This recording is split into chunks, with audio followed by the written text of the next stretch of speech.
welcome to the channel, Unity 151. My name is Joe. I'm here to talk and review sci-fi, military, sci-fi, and space opera books and audio books. I also have other content on my channel, models and interviews and stuff along the lines. If you want to help the channel, please like, comment, subscribe, always cool. Become a Patreon if you want and have the amazing gifts that my Patreon give once people become Patrons and I can do it. Right, let's do it. We're going to talk about that book. No, one of these two. I don't know what side it's going to go. What we got, I don't know what we've got, but I'm going to look. Royal Marine Space Commandos, Volume 1. This is a spoiler review, and I'm going to chat spoiler stuff, and I'm going to spoil it as much as I can to the best of my knowledge, but I probably can't cover everything because it's a massive book. I've only got so much time.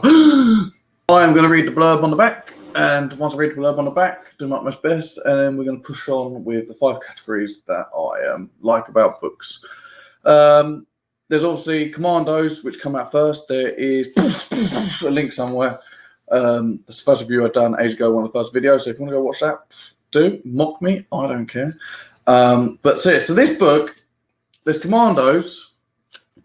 No, if I put it wherever.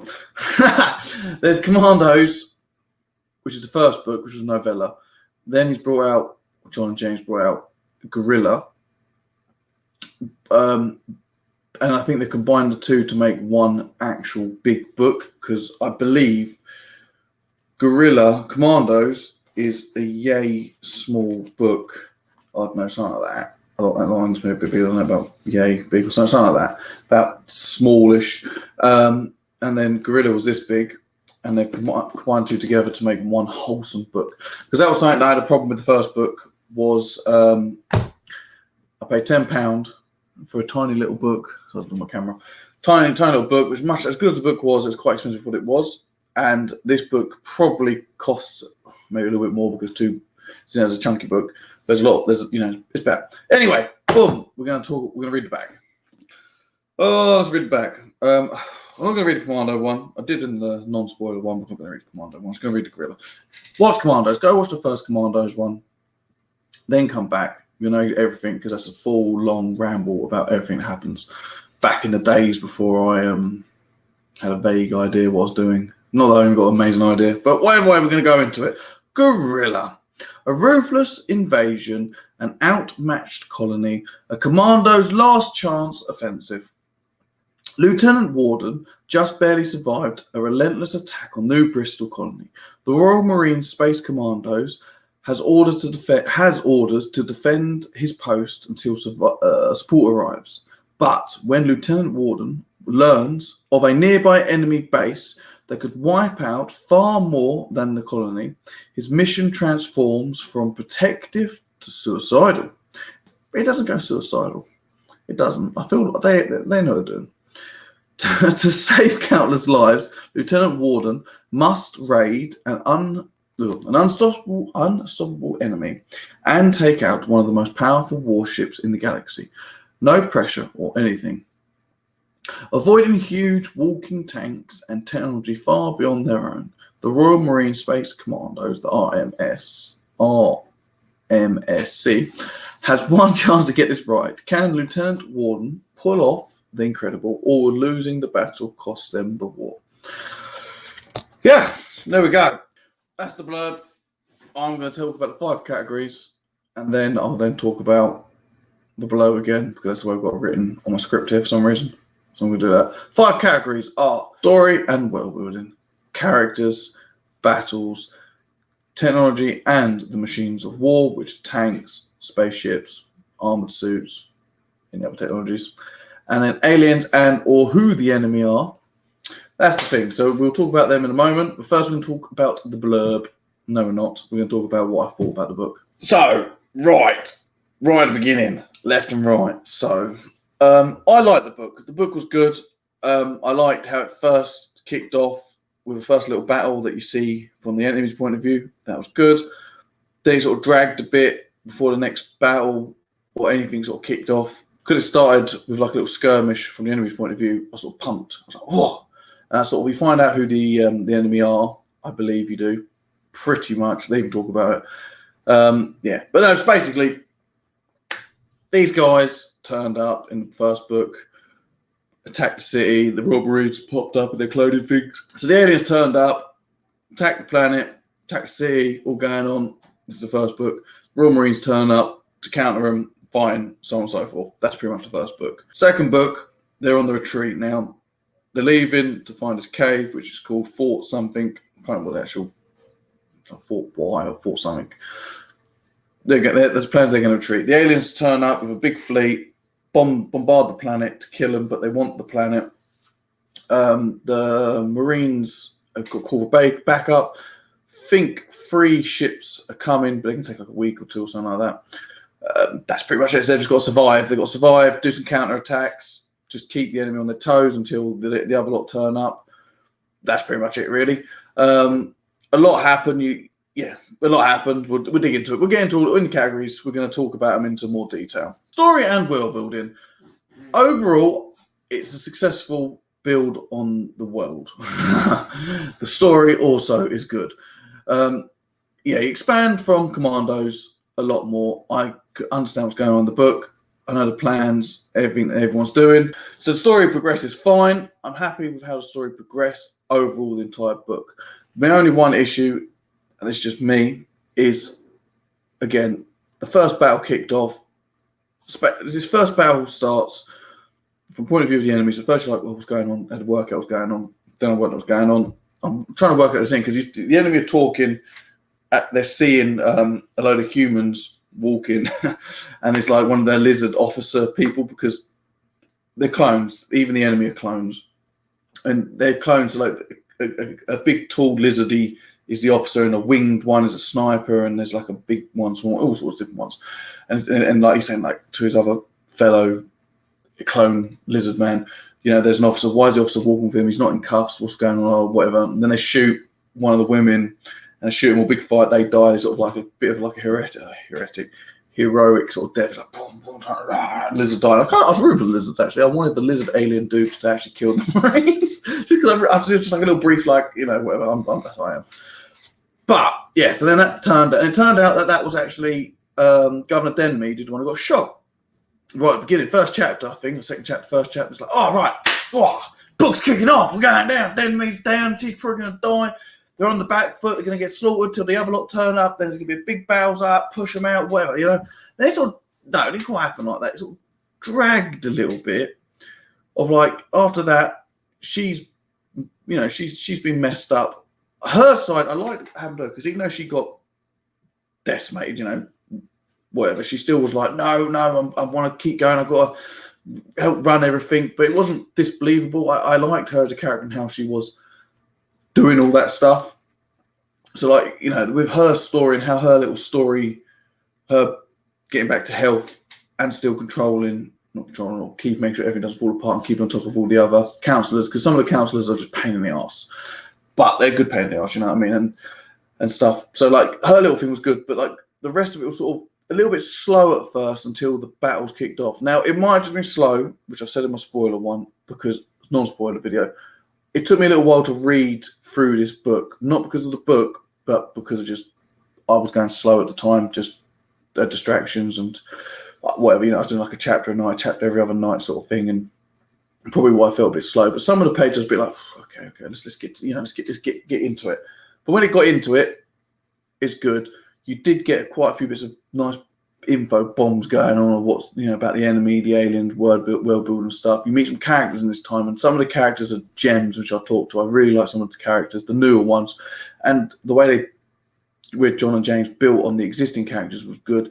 I do feel they're a bit more lively to the first book. Again, all the character stuff we'll talk about. New Bristol, I feel like I know it as a planet.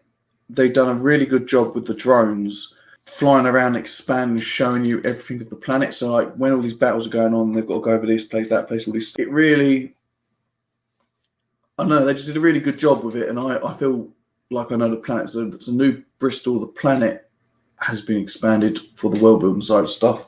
So yeah, no, the world building and the story and world building, I liked it. It was good. I just felt a bit slow at the beginning. Just the pacing just sort of slowed down until it all kicked off again. But it was good. There wasn't loads, shouted that. It wasn't loads, but it was definitely good. And I'll give it a 3.5 out of 5. Characters. Now, they're all the same from the first one. They're clones. They sort of don't die. They do die. They become in clone bodies. And they even come back in alien clone bodies because they use the alien bodies to clone into, because they all use clones. Right. So you've got Captain Atticus. I think it's Captain Atticus. It is Captain Atticus. We'll check my notes. Yeah. Captain Atticus. He's the man in charge on the planet of the military side of stuff. I liked him. He's always in charge and always dealing with stuff, and he's, you know, you see a lot from the battle point of view. You don't see a lot of the battle from his point of view, but you see a lot of like the background stuff, which was good, and I like that. He sees a lot of the civilians and deals with the governor, and the governor's a really good character. So them two basically run the whole operation. So Atticus, obviously the military side, he deals with everything, but he takes his orders from, you know, he's higher up. The governor, she's what was good about her is where she got hurt, or, you know, she got shot and he died. With that, the way she's pushing on as a character, the way she's having to deal with all of that and the struggles of the fact she's damaged and, you know, hurt and stuff, and she has to get better and heal and push on. Her whole story, hers was good, and the way they are trying to deal with the issue and get the whole planet to safe, and they've got to make decisions on what to do, what not to do, and all that stuff. Them two were good. I like them. Then you had Marine X, Marine 10, as they call him. He just feels overpowered. He's running around doing all this crazy daisy stuff, and as much as I like it, it just feels a bit just too good at what he does. But I do like it when he gets in there and starts, like, you know, blowing stuff up, and he's on the back of a truck and killing stuff with loads of machine guns strapped to this big dumper truck thing, and just blowing up walls, running in there. You know, he had a good little scene where he ran to this building. I think he threw a grenade in there, or he threw something, had done something, made a bomb explosion or whatever. Then he ran in there. I think probably not how it went, but he went into the room killing people with bombs and stuff like that. It was good. Blew up stuff. He was good. Liked him. Warden, Lieutenant Warden. Oh, a lot of fight you see from his point of view. He's a good character as well. I enjoyed him. He's just the same as the first book. He just feels like a Marine, standard Marine doing his stuff. Then you've got there's loads more Marines. I can't talk about all of them, but there's lots of Marines. You see a lot more into Goodwin. I think there's another one. She's female. The Marines are good. There's a lot more interaction with the Marines. Not that there wasn't a lot of interaction with the first one, but there's a lot of interaction with the Marines. I feel like they've got a bit more life into them. There's a bit more jokes and crack and funny stuff, because Marines are people, and they're not all going to be so their entire life. You know what I mean? They're going to laugh and joke about stuff. So they do a lot more of that. Now you meet a new female called her name, I think, is Priscilla. Priscilla. Priscilla.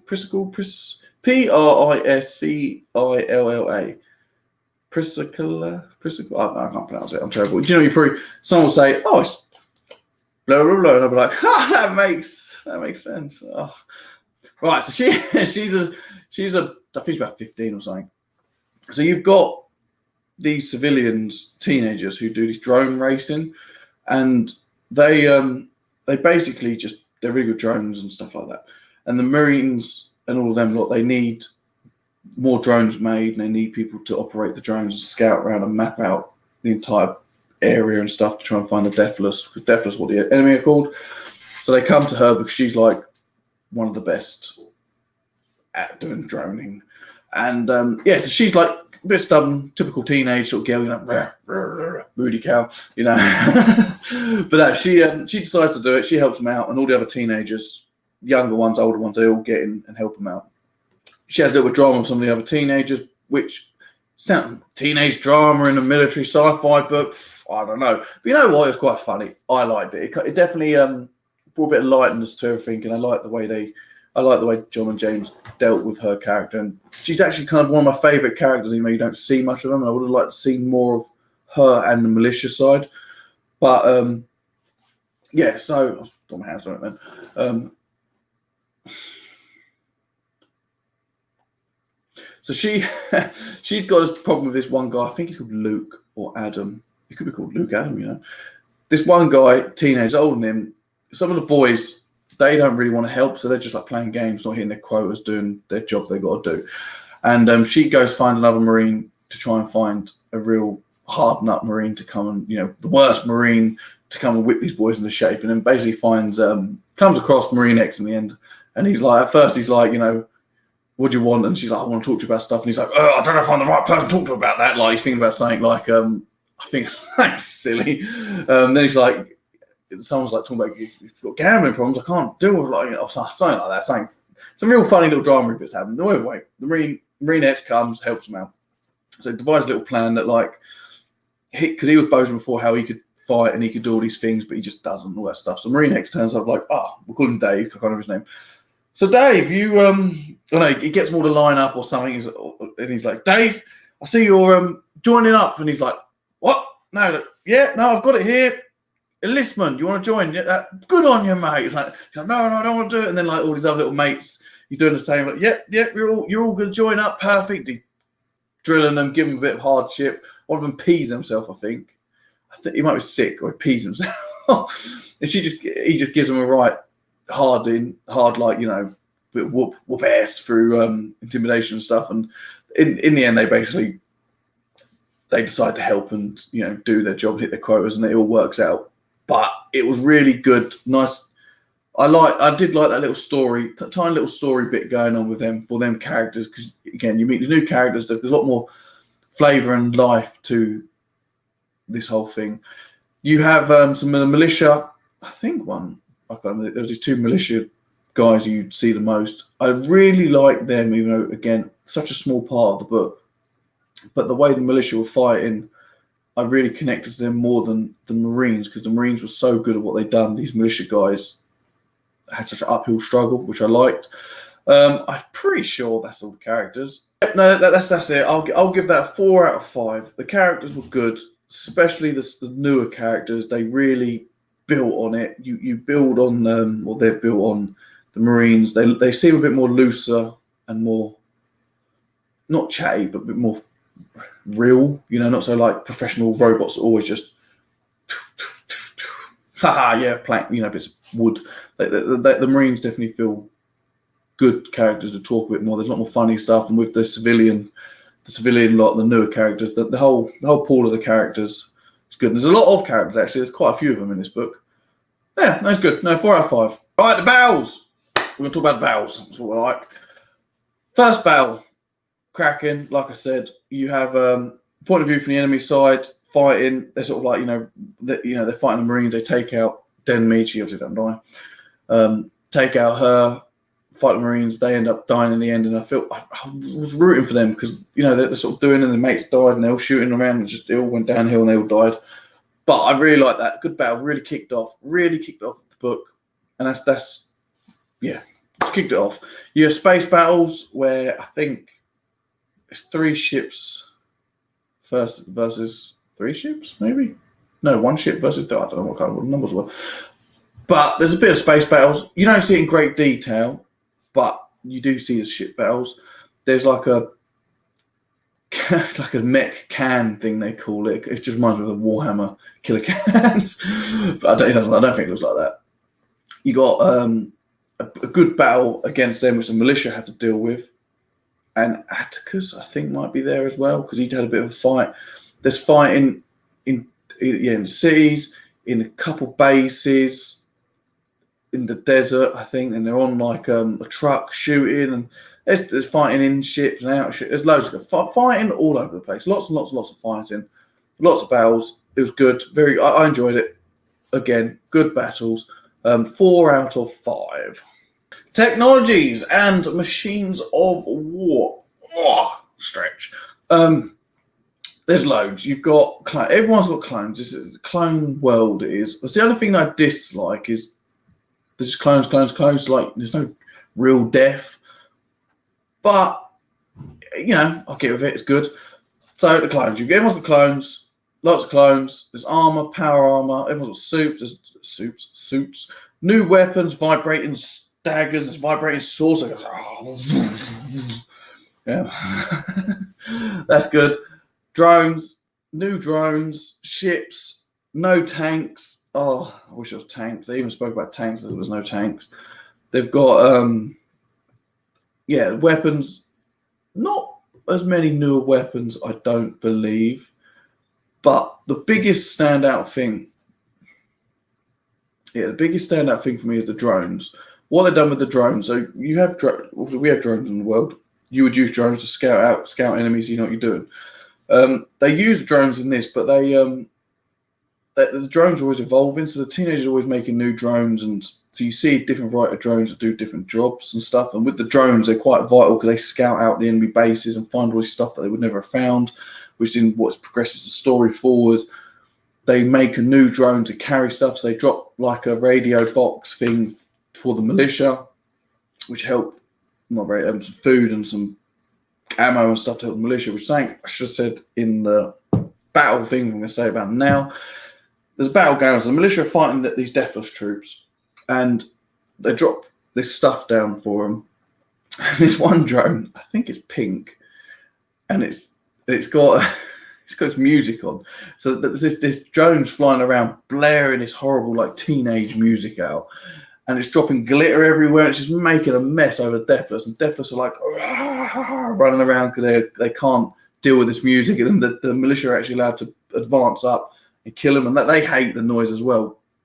The way they wrote and done it all was amazing. I thoroughly enjoyed that whole blaring music, this glitter. It was just absolute madness, but it just completely boggled the enemy, and they didn't know what to do.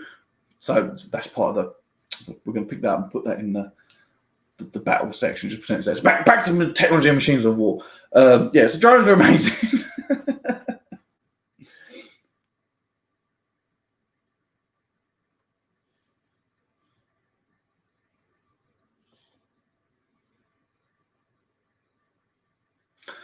What else you got? You've got they strap a lot of weapons to to like a big truck, and they just run around blowing the stuff up, rockets and machine guns, and there's lots of technology in this, and I like the way that they're advancing the technology, and they're using the enemy's technology as well. You know, they're not just being picky. They're doing everything. Everything's good. I thoroughly enjoyed the technology and the machines of war part of this book, and I'll give that a 4.5 out of 5.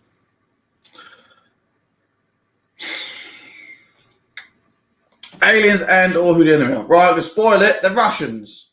The Russians are the bad. So what it is, you have arcs. Back in the day, they sent these arcs out to explore. And these fruitcakes, they weren't just Russians, there's like other people as well, but mostly we call them Russians. The Russians were like, we would go as far out as we can into space. I can't do a Russian accent. They went out into space. They did communicate with humans, but they stopped. These guys were like all about technology and making themselves live forever and all that stuff. And they basically have come back to fight. You learn the Russians right from the beginning because they're like, my comrades and stuff. We talk like that, comrades, let's go, comrades. Which as soon as they did that in the first chapter, I was like, Russian. These guys are Russian. Because they thought they were humans, but they didn't know exactly, but they are. They're definitely Russian humans. Kind of took the buzz away a bit. I was looking interested at alien clones, but Russians are cool. Poor Russians are always the baddies of everyone, aren't they? So these guys have turned up. Now, the theory is that there is a staging planet. So they're somewhere else. They've gone to this other planet, which is a staging planet, and then they've gone from that and they're attacking out. So there could possibly be attacks going on all over the place that we just don't know about. And they're attacking New Bristol because the theory is that their population has expanded so big that they're now ran out of space on their planets. That's why they're... So the theory is that these guys, because they're all about living or expanding their lives and doing all this stuff, and they're all like economics, and then they haven't really been working on their military because the military is quite bad. So what the theory is, we'll get into theories now. This is the character's theory, not my theories, it's the character's theories. So their theory is they've expanded their population so big that they can't stay on the planet. So that's why they've left. But they're being a bit hostile. They're not actually talking to anyone. They're just going out and invading everyone and just expanding out, which doesn't seem like the most smartest thing. By the way, that's what they're doing. they're all lizardy, reptilian-looking creatures. Now, we don't know if there are humans who are just using the clone bodies, or they've actually modified themselves to look like these, and they've just got, that's what their clones are. So if you die, you just, whatever. It's interesting. It's very interesting. The whole thing about the aliens, or the human alien things, is very, very interesting. I definitely want to know more. I would like to. They haven't communicated with any of them. They haven't captured one and interrogated or tortured or done nothing like that. As far as I'm aware, I might have missed it, but I feel like we need some interaction with these guys. We need to find out what's up with these Russians, because they've got really advanced technology. So the technology is the same as the humans, even though they're humans, but same as the humans, but better. And it's all designed the same, but with their own lingo and stuff. But it's definitely much better, but they can't fight at all. So this is why they definitely haven't been working on their military. They've been working on their technology, and now they've gone military side. So I don't know, they're very interesting baddies. I do want to know more, because we don't know nothing about them. 2 books, or one big book. Oh, 400 pages. Biggest book in the world, but it's interesting. 4 out of 5. 4 out of 5 for the aliens. I'm intrigued. I do want to find out more about these aliens. That's my review. Boom, get rid of that picture so I can on my book. That's a review of this book. Dush. Good book. Definitely better as a whole volume one like this. Or whole, like I said, the first book was about, you probably not quite that big, like that small side, this side. And then Gorilla's like this big. So the whole of it together, poof, like that. Sorry, I keep looking down. I'm using a webcam. I'm not used to looking at the webcam when I've got my screen here, which is the recording, and I keep looking down. Good book. Gonna read the next one probably by the end of the year, beginning of next year, because I've got other books I want to read, and time and so on and so forth. But good book, worth doing. They're definitely getting better from the first one, from Commandos to Gorilla. There's definitely a big step up in everything. Hopefully, you see more from the militia side. I would like to see more fighting in the towns and cities, just because that's what I like. But it's good. Worth getting. Jon and James Evans from the Imaginary Brothers. Oh, my phone's pinging. Yeah, get it. Good. Thank you for watching. Please like the video if you like it. If you don't like it anyway. The like button, not the dislike button. Comment. I like comments. Subscribe. Like it. Come on Patreon if you want to come on Patreon, so I can keep affording to this technology. StreamYard, so I can actually record all this stuff and do my interviews and stuff. Right, cool. Thank you very much. Bye-bye. Ooh. No, 5 categories on characters. Characters. Now, sorry, moved before I said characters.